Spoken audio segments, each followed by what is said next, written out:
Hola, muy buen día a todas y todos. Mi nombre es Pavel García. Nos encontramos aquí en una nueva sesión del área de orientación juvenil del Instituto Politécnico Nacional. Hoy tenemos como invitado al psicólogo especialista Óscar Manuel Núñez Monroy. Gracias, muy buenos días, es un gusto estar aquí con ustedes. Y bueno, pues si gustan podemos dar inicio a la temática de esta sesión. ¿Sí? Ok, el tema es prevención del tratamiento del consumo de sustancias ilegales. Este es cómo venimos trabajando en centros de integración juvenil esta situación. Los centros de integración juvenil, si gustan, podemos pasar a la primera diapositiva. Es una asociación civil no lucrativa que se fundó en el año de 1969 y que se ha dedicado desde ese entonces a lo que es la prevención, el tratamiento, la rehabilitación y la investigación científica en cuanto al consumo de sustancias en el país. Actualmente contamos con 53 años de experiencia trabajando en este campo de las adicciones. El Centro de Integración Juvenil tiene una red de 120 unidades operativas que están distribuidas en todo lo que es la República Mexicana. De estas 120 unidades, hay 106 centros de prevención y de tratamiento en consulta externa ambulatoria, ¿sí? Además, contamos con 11 unidades de hospitalización, también en distintos puntos de la República, y 2 unidades de tratamiento para usuarios de heroína. Estas unidades se encuentran en la franja fronteriza, una en Tijuana, en la ciudad de Tijuana, y la otra en la ciudad de Juárez. Y contamos también con una unidad de investigación científica en adicciones. Las que sigue, por favor. A partir de esta red que tenemos en toda la República, es como realizamos el trabajo en cuanto a lo que es la prevención y el tratamiento en adicciones. El objetivo que tiene el Centro de Integración Juvenil básicamente es contribuir en lo que tiene que ver con la reducción de la demanda de drogas, con la participación de la comunidad a través de diferentes programas de prevención y de tratamiento. Esto con una mirada de equidad de género basados en la evidencia para poder mejorar la calidad de vida de la población. La que sigue. Tenemos como misión el proporcionar los servicios de prevención y tratamiento para atender el consumo de drogas, con criterios de equidad, igualdad y no discriminación, basados en el conocimiento científico y formando personal profesional especializado. Esta es una de las principales preocupaciones de la institución, el poder formar personal profesional especializado en adicciones para poder brindar una atención de calidad. La visión que tiene el Centro de Integración Juvenil es otorgar servicios de calidad con equidad de género y no discriminación en prevención, tratamiento, investigación y capacitación en materia de adicciones a nivel nacional e internacional, en respuesta a las tendencias epidemiológicas existentes. ¿Sí? Esto es lo que nos permite la investigación, poder tener información epidemiológica y desde ahí poder desarrollar nuestros programas de prevención y tratamiento. Los centros de integración juvenil actualmente se encuentran incorporados a lo que es el sector salud. Su estructura, los programas, el servicio que tiene, cuentan con una metodología basada en la evidencia y tecnologías diseñadas en función de las características propias del contexto y la población en la que se va a intervenir. Esto es muy importante, considerar el contexto y la población con la que se va a trabajar. ¿Sí? La que sigue, la siguiente, gracias. Todas las acciones siguen un proceso de planeación, elaboración, operación y evaluación. Pueden realizarse de manera individual o de manera grupal, bajo la coordinación de un equipo multidisciplinario de especialistas en medicina, psiquiatría, psicología, trabajo social, que garantizan la atención oportuna y de calidad que se brinda a la población. La que sigue, por favor. Específicamente hablando de prevención, el programa de prevención en centros de integración juvenil cuenta, más bien es para prevenir para vivir sin drogas, perdón, el cual busca contribuir a la creación de una cultura de la prevención del consumo de drogas de manera autogestiva en las comunidades. Nuestro trabajo, una base muy importante es el trabajo comunitario, el trabajar con la comunidad para que se vuelvan autogestivas y ellos mismos vayan reproduciendo una serie de acciones precisamente para lo que es la prevención de las adicciones. La que sigue, por favor. Este programa está encaminado al fortalecimiento y o desarrollo de acciones específicas que tiene que ver con los factores de protección, ¿sí? Cuando hablamos de adicciones, tenemos que considerar que hay factores de protección y factores de riesgo. Entonces, la prevención está enfocada hacia trabajar con factores de protección que puedan proteger a las personas de llegar al consumo de drogas. Esa es como la idea principal, evitar que las personas lleguen al uso de las sustancias. Las actividades preventivas son tendientes a conformar redes sociales, lo que les mencionaba hace un momento. Trabajo comunitario, es movilización comunitaria, ¿sí? La intervención preventiva puede ser universal, selectiva, indicada, en función de los riesgos a los que se encuentra expuesta la población. La que sigue.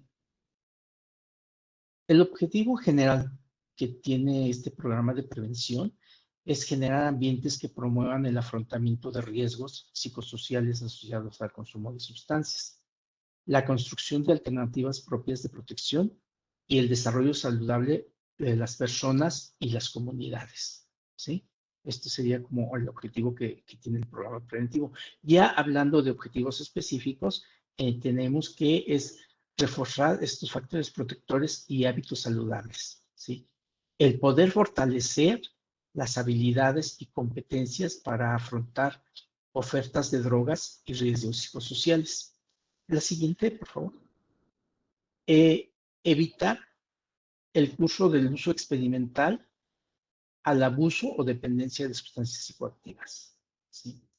Y también un último objetivo específico es impulsar la participación de la comunidad en la promoción de la salud y la prevención del consumo de drogas. La siguiente. Hablaba yo hace un momento que es muy importante considerar cuáles son los contextos en los que se van a intervenir, ¿sí? Esto sirve de fundamento para la planeación y el desarrollo de las intervenciones preventivas, dado que cada contexto tiene una serie de ventajas y necesidades muy específicas, las cuales pues, se tienen que tomar en cuenta para poder abordarlos y poder realizar un trabajo.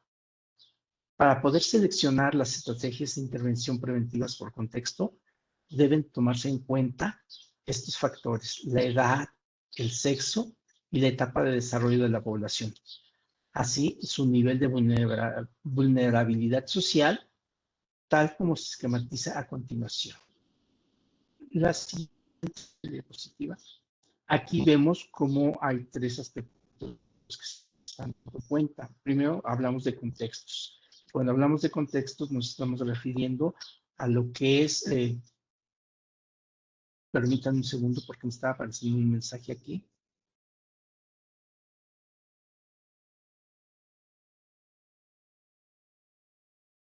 A ver, creo que ya. Dice, les decía, hablamos de contextos, del contexto escolar, el contexto laboral, el contexto de salud, el contexto comunitario, y a partir de la pandemia de hace 2 años, estamos considerando también el contexto virtual, ¿sí? La población está considerada por edades.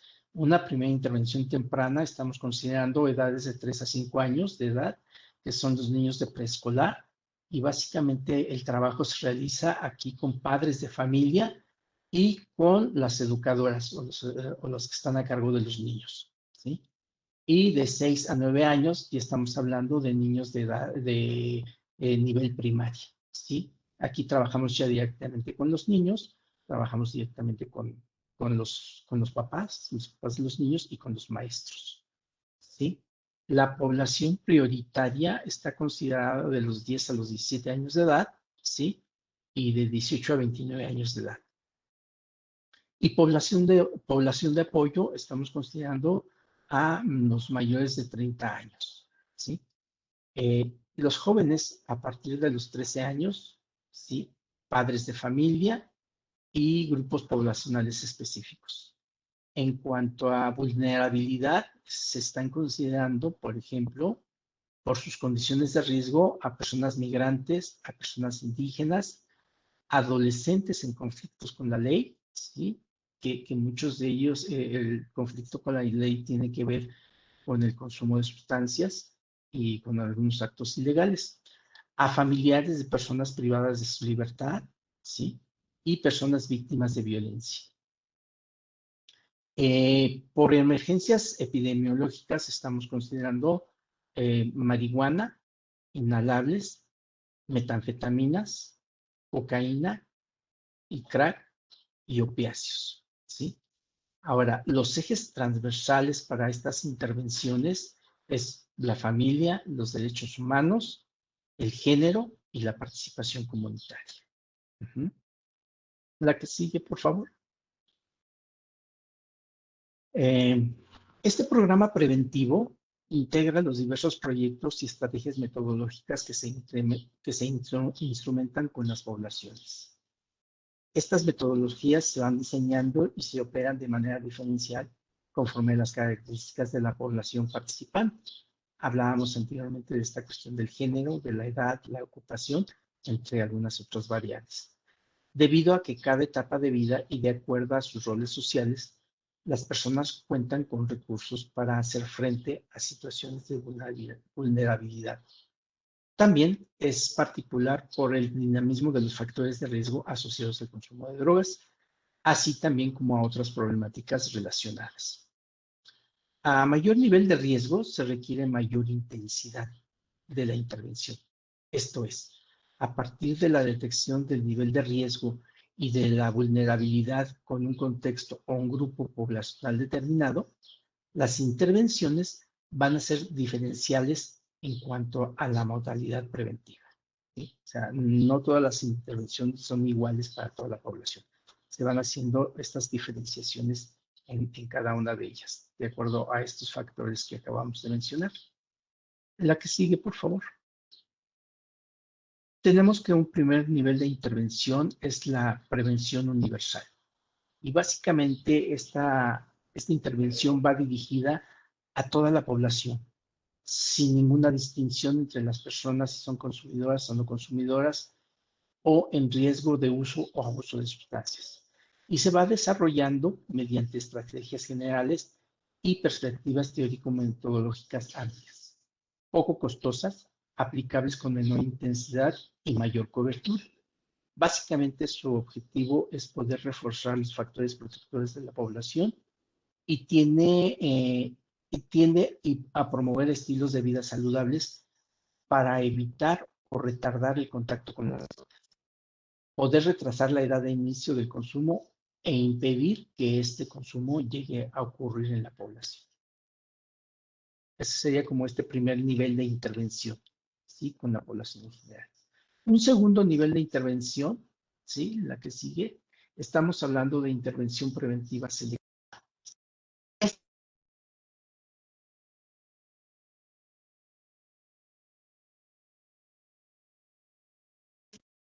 Específicamente a grupos o sectores poblacionales que debido a sus características sociodemográficas, a su historia familiar, al lugar residencial, a también a situaciones de marginalidad, de exclusión o circunstancias de vida, se encuentran mucho más expuestos a los riesgos asociados al consumo.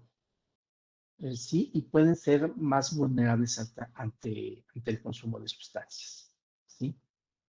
Aquí también es importante considerar que se interviene a través de perspectivas teórico-metodológicas muy particulares en función de estas necesidades específicas de las personas que están participando, ¿sí? El objetivo es poder desarrollar competencias para el afrontamiento de dichos riesgos y de esta manera poder incidir en otros mecanismos o recursos socioambientales de protección, ¿sí? Con componentes de una participación social activa. Aquí estamos hablando de cómo es importante la participación de la comunidad, una participación que sea activa y dinámica para poder llevar a cabo nuestro trabajo preventivo. La que sigue.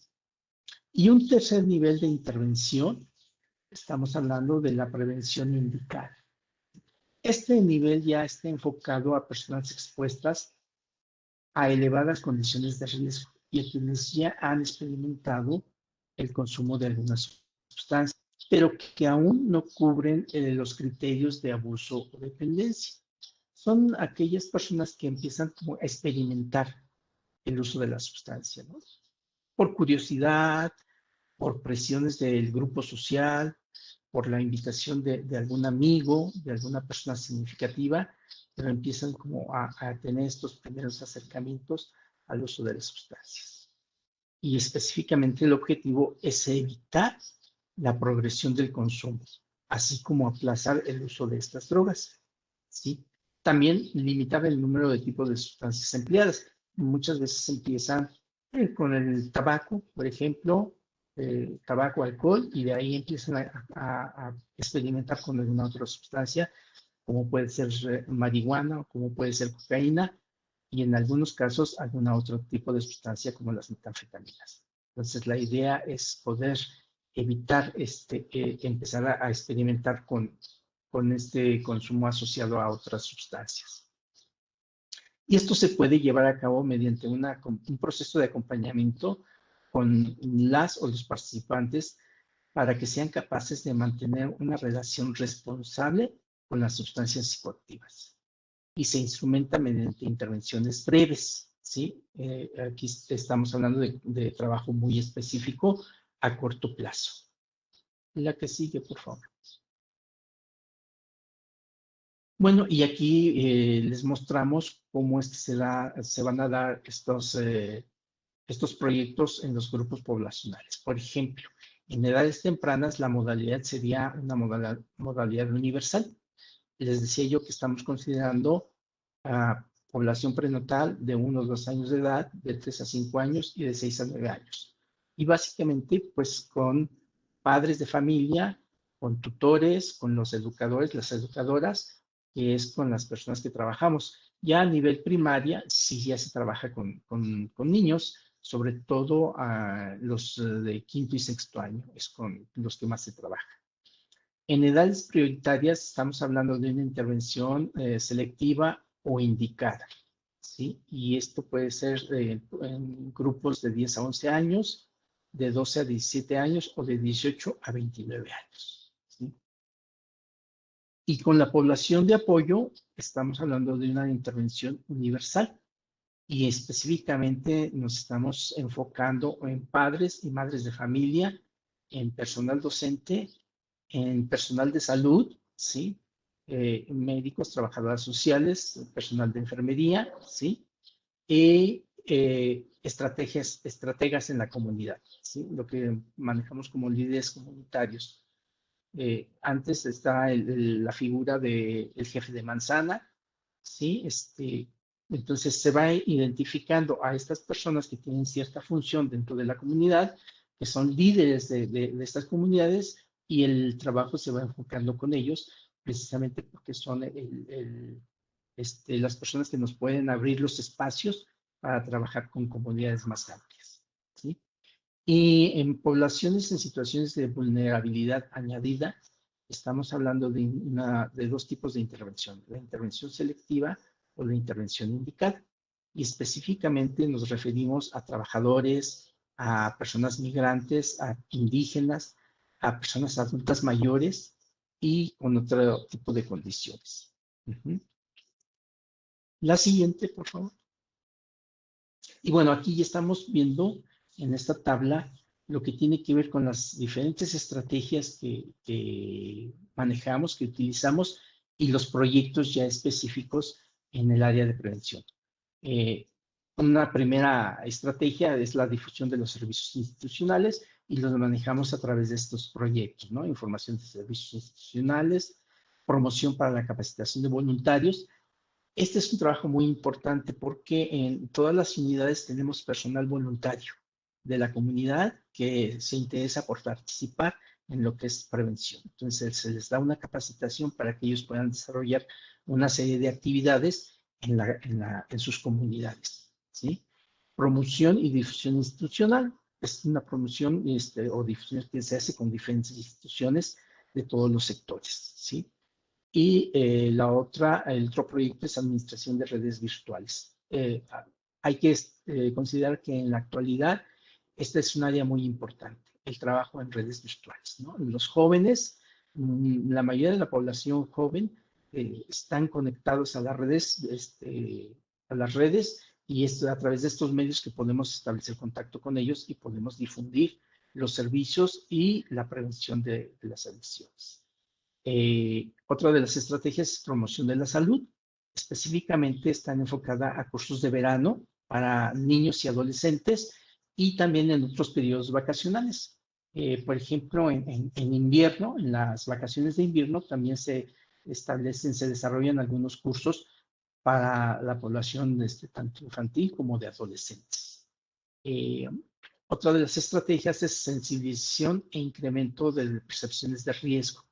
Y esto ya va enfocado a los contextos que habíamos mencionado anteriormente.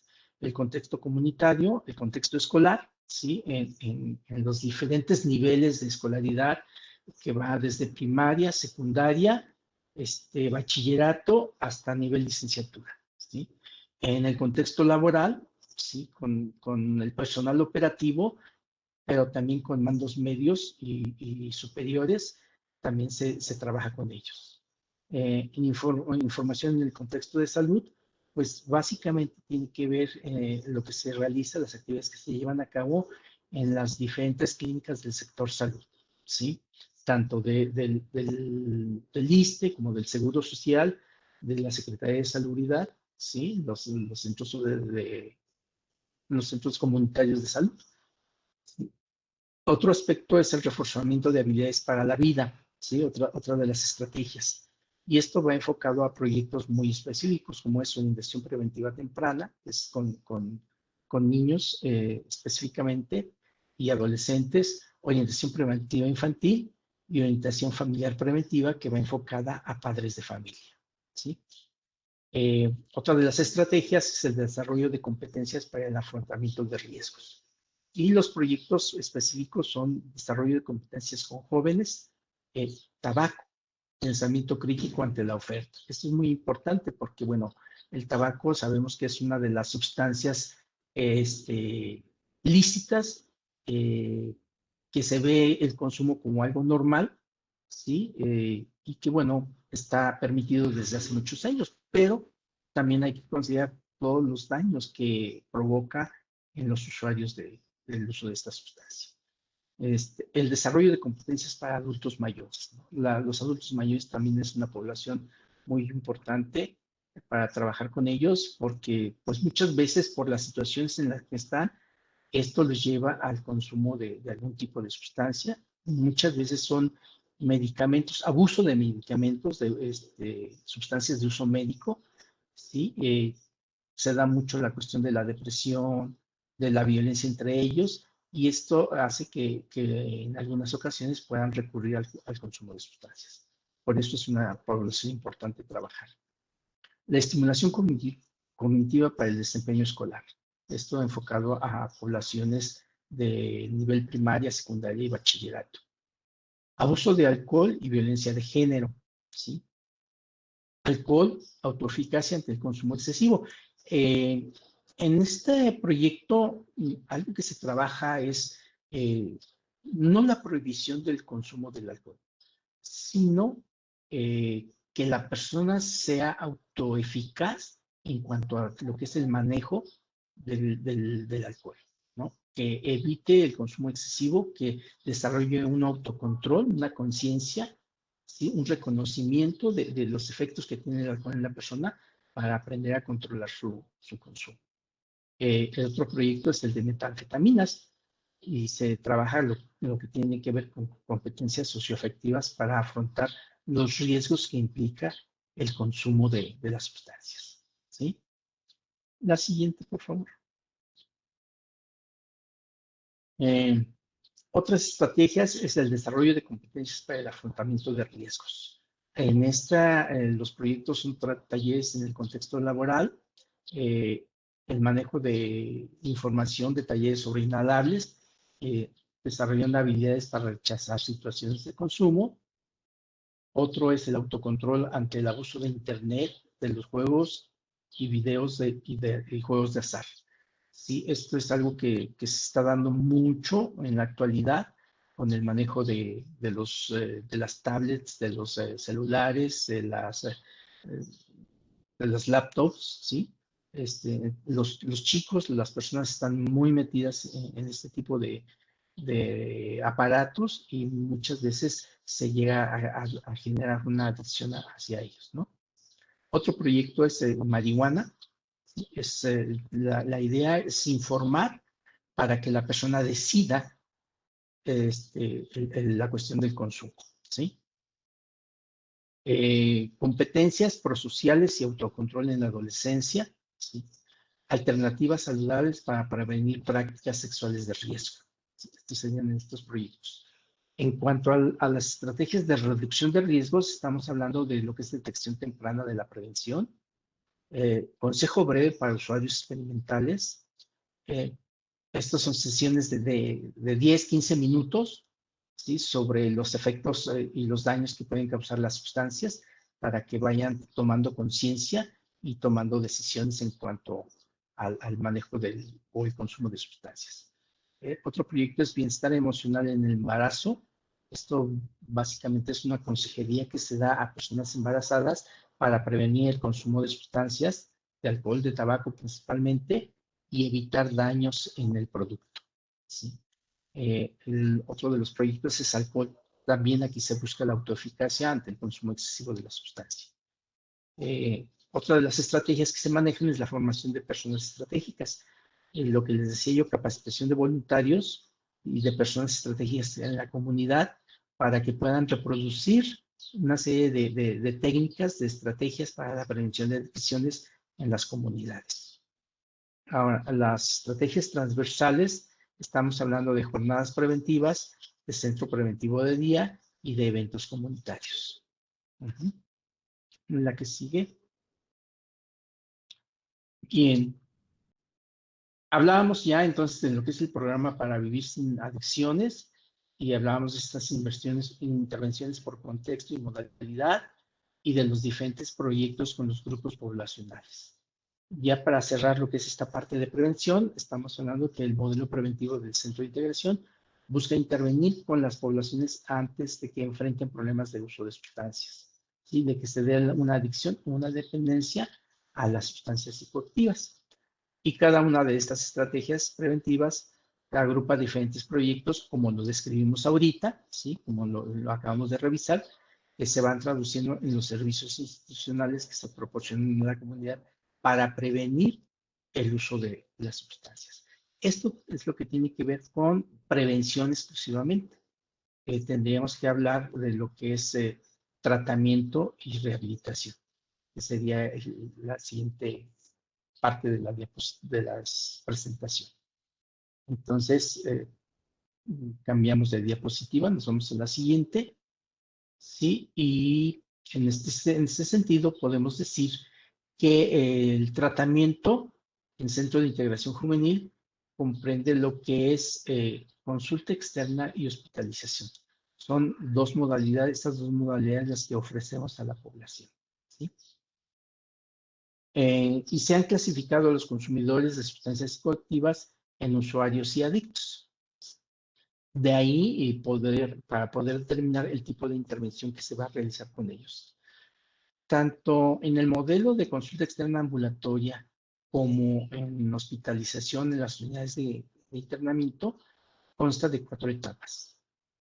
Una primera etapa es la recepción del paciente y de la familia, ¿sí? De aquí, de esta recepción, pasaríamos a lo que es la etapa del diagnóstico, que es conocer el caso, valorar el caso, saber cuál es la situación que se está presentando en relación con el consumo de sustancias y de ahí poder pasar a la siguiente etapa que sería propiamente el tratamiento y la rehabilitación. Concluida esta etapa de tratamiento y rehabilitación, entonces llevaríamos a cabo una etapa de seguimiento. El seguimiento más o menos tiene duración de un año, año y medio, ¿sí? Entonces, esto es más o menos las etapas por las cuales atraviesa el programa de tratamiento. Vamos ya a cuestiones un poquito más específicas, que es en sí lo que es el programa de tratamiento, ¿sí? La primera fase, estamos hablando de la preconsulta.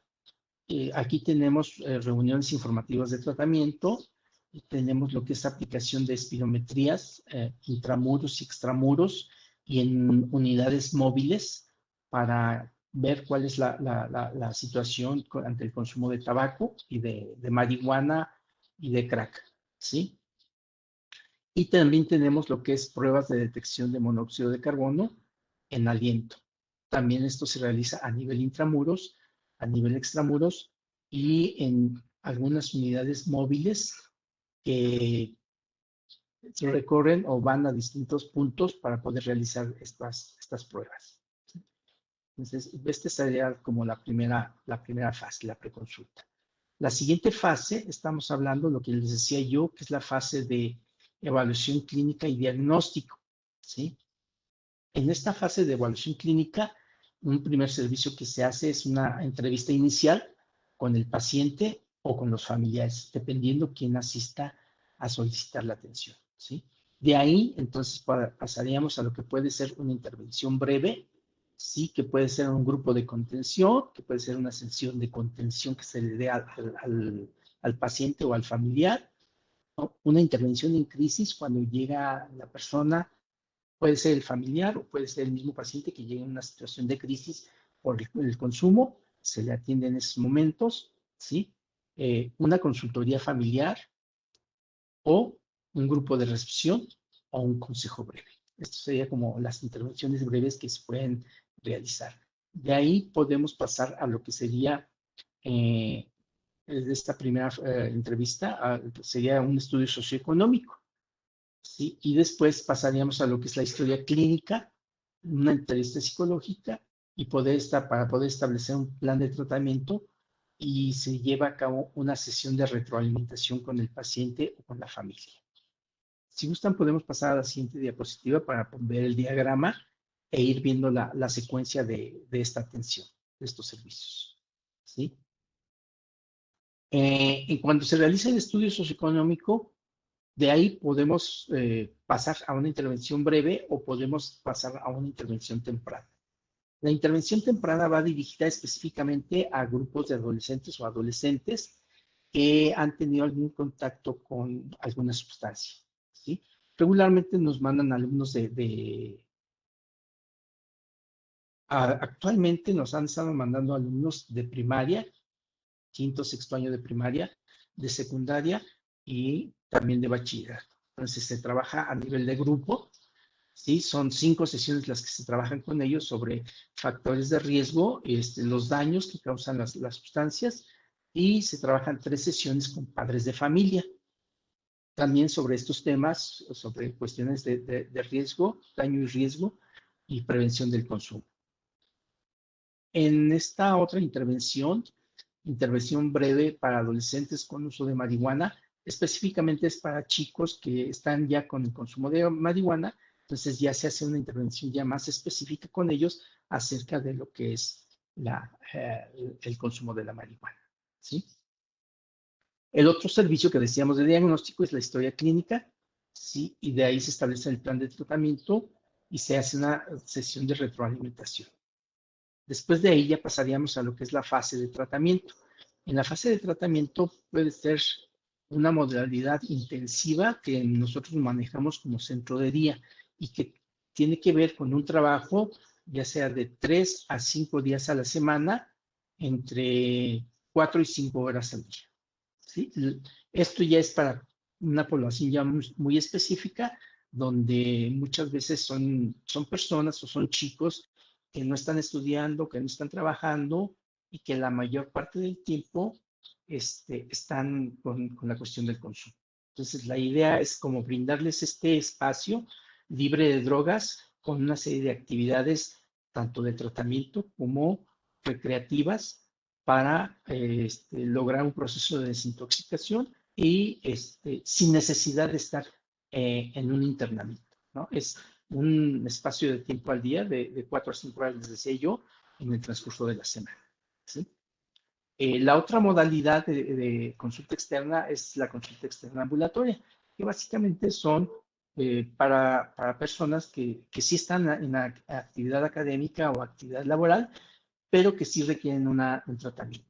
Entonces se van programando sesiones de 45 a 60 minutos una vez o 2 veces a la semana, dependiendo la situación de cada caso, ¿sí? Entonces son sesiones que se llevan a cabo cada 8 días y se van trabajando ya objetivos específicos en relación a cuestiones muy particulares del paciente, a situaciones familiares que tengan que ver con el consumo de sustancias. ¿Cuánto dura el tratamiento? Esto es un poco variable. Puede ser 3 meses, tratamientos breves de 3 meses, cuando así lo amerite el caso, cuando así se puede con la situación que se está presentando. En otras ocasiones, por la severidad o la gravedad del caso, pues puede llevarse 6 meses hasta un año, ¿sí? La idea es que en este proceso de tratamiento, en este tiempo, se dé una supresión del consumo de sustancias o por lo menos una disminución y sobre todo reconocimiento de los daños y riesgos que implica el consumo de sustancias. Y de ahí el poder que la persona asuma conductas más adecuadas y responsables ante el consumo de las sustancias. Terminado este proceso de tratamiento, entonces se da un egreso. El egreso puede ser por mejoría o puede ser porque el paciente decidió concluir con este proceso de tratamiento, una alta voluntaria, ¿sí? Y ya la última fase de tratamiento es lo que les mencionaba yo, que puede ser un seguimiento. El seguimiento puede ser a un año o año y medio, dependiendo de cada caso. Y se van programando sesiones en un primer momento, los 3 primeros meses, cada 15 días, después una sesión al mes, ¿sí? Y después una sesión cada 3 meses, hasta poder concluir. La idea es que durante este proceso de seguimiento se pueda trabajar con factores que puedan implicar una posible recaída y evitar que se pueda dar una recaída en el paciente, que se mantenga en la abstinencia y que se mantenga realizando las actividades, pueden ser académicas, pueden ser laborales o ambas, académicas y laborales. Ok. No sé cuánto tiempo nos quede. ¿Tenemos todavía tiempo? Eso me parece que todavía tenemos un poco de tiempo, Ajá. ¿sí? Ok. Entonces, si gustan, continuamos. Pasaremos a la siguiente diapositiva. Hablábamos del plan de primera respuesta, una intervención temprana. Estos grupos que les decía yo que es con adolescentes y adultos que están en una fase de experimentación, que no hay una adicción propiamente dicha, no hay una adicción establecida, pero que están con estos acercamientos hacia el consumo de sustancias, ¿sí? Esa sería una primera respuesta. Otra primera respuesta es una intervención mínima sistemática para dejar de fumar, específicamente con personas usuarias de tabaco, ¿sí? Y que se les invita a través de esta intervención mínima a que dejen de fumar y que se puedan incorporar, que se interesen por incorporarse a un tratamiento para dejar de fumar. Otra intervención mínima es el consejo médico breve para consumidores de alcohol. ¿Sí? Igual, el objetivo es hacerlos conscientes de los daños que provoca el consumo de alcohol, daños a nivel individual, a nivel familiar, laboral y social, y que esto va encaminado hacia que se incorporen también a un programa de tratamiento para dejar de tomar. ¿Sí? La que sigue, por favor. Y aquí están los proyectos de lo que es la consulta externa básica ambulatoria. ¿Sí? Tenemos lo que es eh, terapia de grupo, manejamos lo que es una terapia de grupo, los grupos de terapia para usuarios de marihuana, una terapia individual, la modalidad de terapia individual, una terapia individual, una modalidad de terapia individual breve para usuarios de marihuana específicamente. ¿Sí? También manejamos la modalidad de terapia familiar. ¿Sí? Dentro de las modalidades de intervención, también una parte importante tiene que ver con la revisión médica y la farmacoterapia.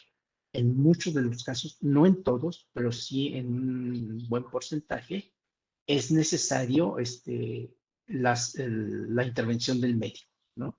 ¿Por qué? Pues porque el consumo de sustancias siempre va a provocar alteraciones a nivel neurológico y a nivel físico.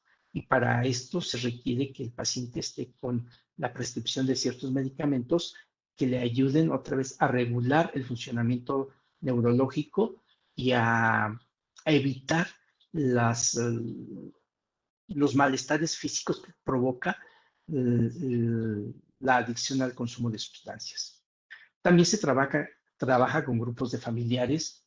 ¿Sí? Cuando muchas veces no viene el usuario, asiste la familia y se va trabajando con estas familias, ¿no? Se van conformando grupos de familiares y se va trabajando con ellos precisamente lo que es el manejo del tratamiento, de la prevención de recaídas, de conductas que pueden estar relacionadas sin darse cuenta con el consumo, con el mantenimiento del uso de las sustancias. ¿Sí? Entonces, un poquito que vayan reconociendo cuál es la parte que le toca a la familia para ayudar al paciente y que es este tipo de comportamientos lo que no nos damos cuenta y muchas veces sostiene el mismo consumo de sustancias de la persona. Habla yo del tratamiento para dejar de fumar, que es específicamente para personas usuarias de tabaco, tratamiento para personas con problemas de alcohol, ¿sí? No es el programa de 12 pasos que llevan en Alcohólicos Anónimos, es un tratamiento con una modalidad cognitivo-conductual, donde se busca que la persona desarrolle las habilidades y las competencias para tener un control en el consumo del alcohol. El aprender a relacionarse de una manera distinta con el uso del alcohol y no caer en estos patrones de consumo de riesgo, ¿no? O consumo excesivo.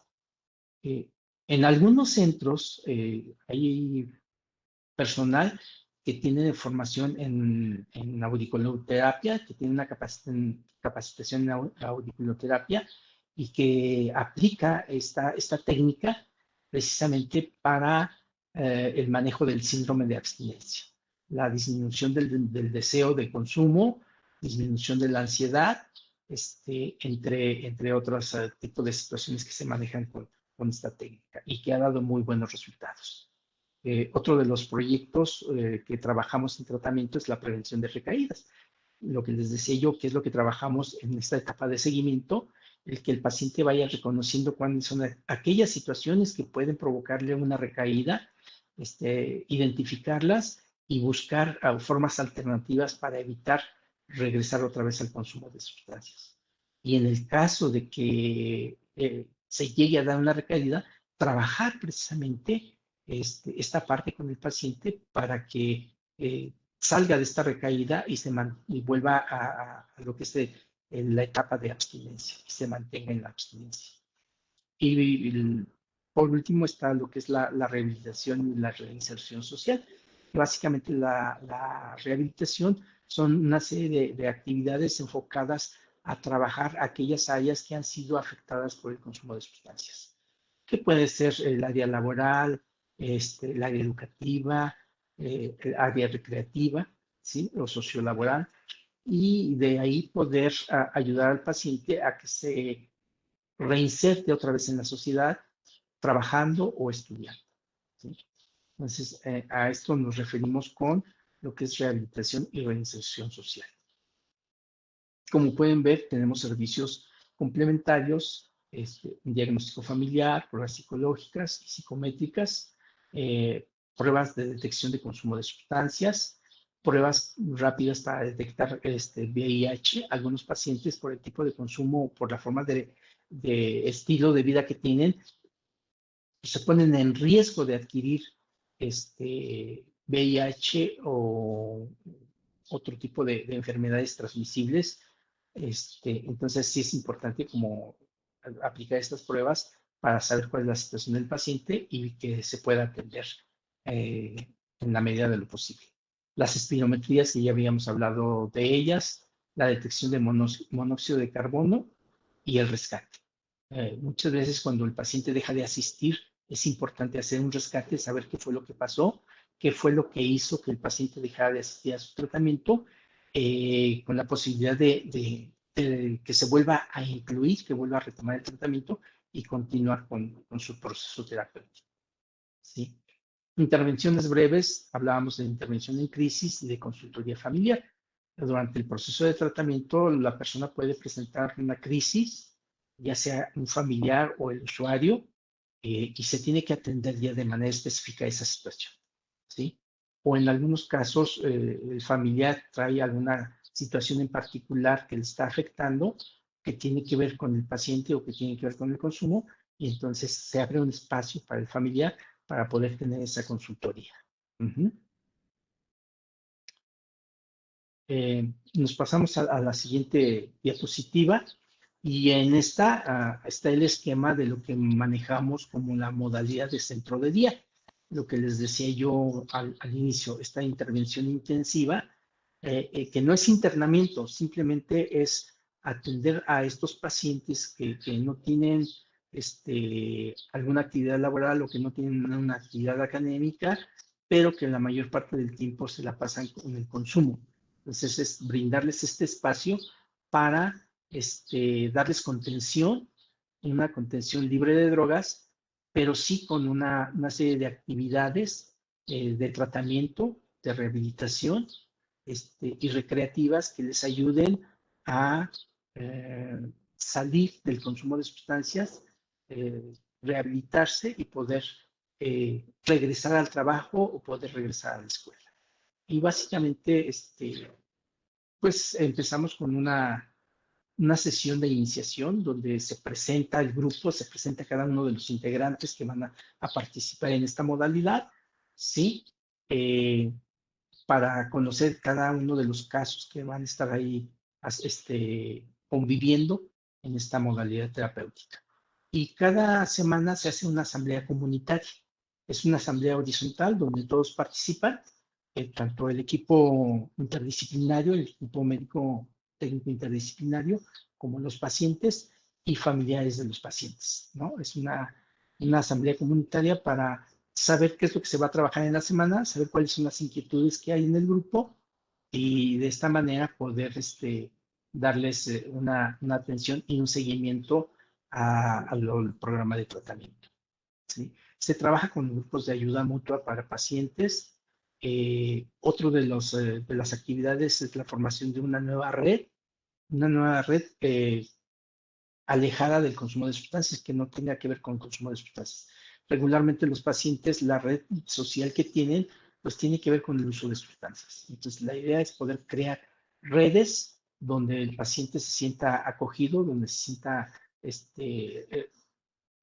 cobijado, pero que no haya uso de sustancias. Se maneja lo que es una terapia de grupo, una terapia de grupal para usuarios de marihuana. Se trabaja también en terapia individual.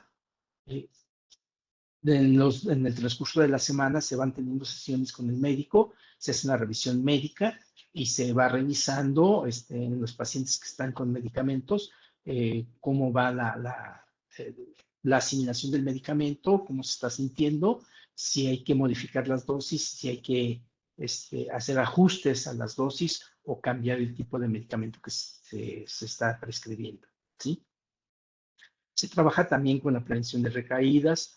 En algunos de los centros se maneja lo que es la auriculoterapia. Con algunos pacientes se trabaja específicamente el tratamiento para dejar de fumar.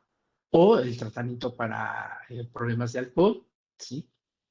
También se maneja lo que es la terapia familiar, ¿sí? O grupos de familiares. Y estas actividades de rehabilitación y reinserción social. ¿Sí? Esto es el programa, si ustedes se dan cuenta, es muy similar a la consulta externa ambulatoria. La diferencia es que en esta modalidad es 5 días a la semana en un lapso de 4 a 5 horas al día. ¿Sí? Y también se tienen las intervenciones breves cuando es necesario, intervención en crisis o consultoría familiar. ¿Sí? Este, entonces, no sé si podamos, ya vamos a concluir. Vamos a revisar de manera muy somera lo que es la modalidad de hospitalización en unidades de internamiento, que es una atención residencial. Aquí sí el paciente está internado durante un lapso específico de tiempo, ¿sí? Eh, hay un plan de desintoxicación y estabilización del síndrome de abstinencia, ¿sí? Se maneja también un centro de día en hospitalización. Otra modalidad es la hospitalización de corta estancia, que es de un mes, ¿sí? La otra modalidad es hospitalización de media estancia, que son 3 meses, y la casa de medio camino. En la casa de medio camino es cuando el paciente concluye con su internamiento, con su hospitalización. Entonces, es este proceso de reintegrarse de nuevo a su núcleo familiar y a su contexto social, ¿sí? Es como el paso del internamiento, de estar en este periodo de internamiento hacia pasar al exterior, a convivir, a reinsertarse de nuevo en la sociedad, ¿sí? En su medio social con su familia.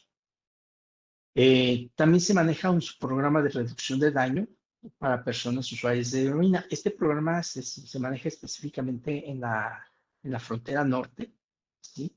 En las unidades que les decía yo, en la de Ciudad Juárez y en la de Tijuana. ¿Sí? Y básicamente es un plan de mantenimiento y deshabituación con metadona, que es el medicamento que se requiere para que el paciente vaya controlando lo que es el síndrome de abstinencia y evite otra vez el consumo de la sustancia de la heroína.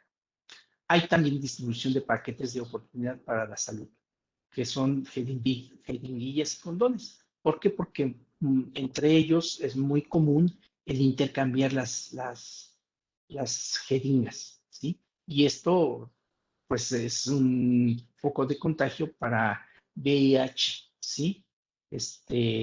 Para hepatitis.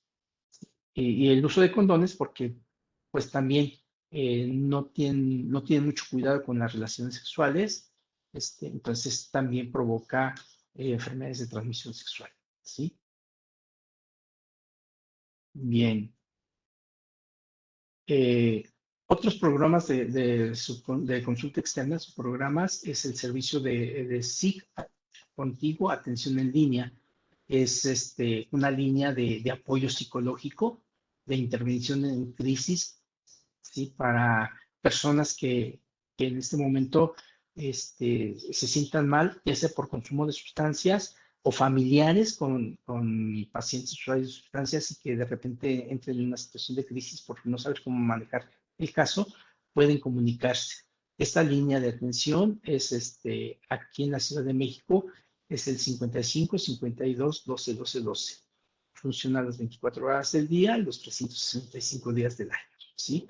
Está atendida por profesionales de la salud, que son los que les van a brindar la orientación, la información, y los van a derivar al centro que esté más cercano a su lugar de residencia, ¿sí? Está el correo electrónico, ¿sí? Está en la página, la fanpage en Facebook. También pueden entrar a esta página, pueden hacer comentarios, hacer publicaciones, ¿sí? Alguien les va a responder, se va a poner en contacto con ustedes y también pueden recibir orientación a través de este medio. Bueno, pues creo que de momento sería todo. Estos son los contactos, la página del Centro de Integración Juvenil, el correo electrónico, la página de Facebook, ¿sí? Esta página de Juventudes versus Adicciones, la línea telefónica. Hay una línea telefónica también en el estado de Jalisco. Aquí está el número, también se pueden poner en contacto. Y aquí está la dirección del Centro de Integración de Álvaro Obregón Oriente, desde donde estamos brindándoles esta atención, esta plática. ¿Sí? Pues bueno, creo que de momento sería todo. No sé si... Muchas gracias, maestro Oscar. Bueno, de todos modos, hacemos la invitación a la comunidad politécnica, maestros, maestras, estudiantes, se puedan acercar a los servicios de orientación juvenil y también a las redes y a los centros el Centro de Integración Juvenil con la intención, pues bueno, de conocer, de quizás a lo mejor atender alguna situación que pudieran ahorita coincidir con esta presentación. Eh, Psicólogo, especialista, Oscar, solamente tengo unas preguntas.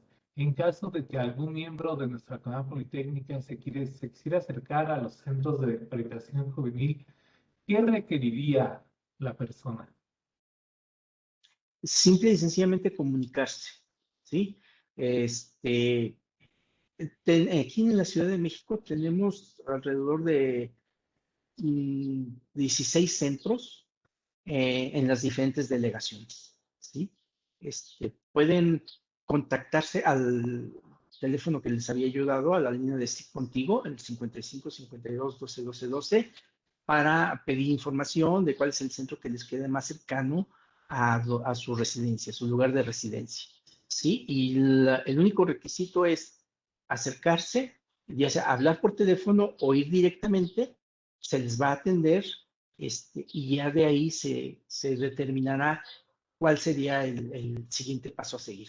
Si es por alguna situación de consumo de sustancias, bueno, se trabajaría toda esta parte de tratamiento. Si es por alguna otra situación de salud mental, como puede ser ansiedad, depresión, o alguna otra situación socioemocional, también se les va a dar la atención que se requiera. Si es una situación que tiene que ver con otras instancias, les daríamos la orientación para dirigirse a esa otra instancia y poder recibir la atención que se requiere en ese momento la persona que está acudiendo con nosotros. ¿Sí? Entonces, lo único que se requiere es el acercarse al centro, ¿sí? Para poderse en contacto con nosotros y de ahí poder abrir los caminos que sean convenientes o necesarios.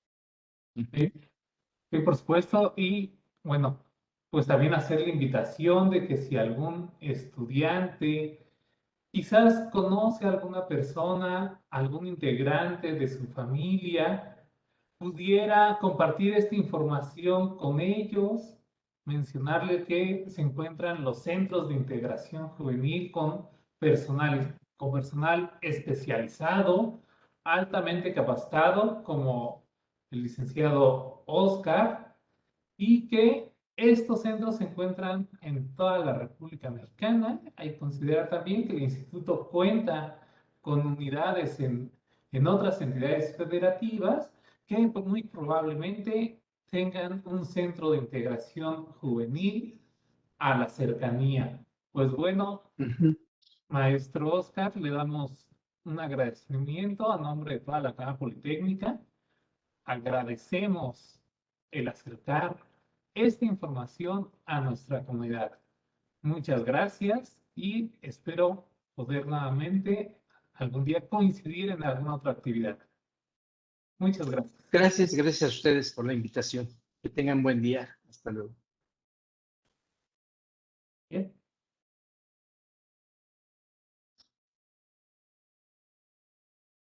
¿sí?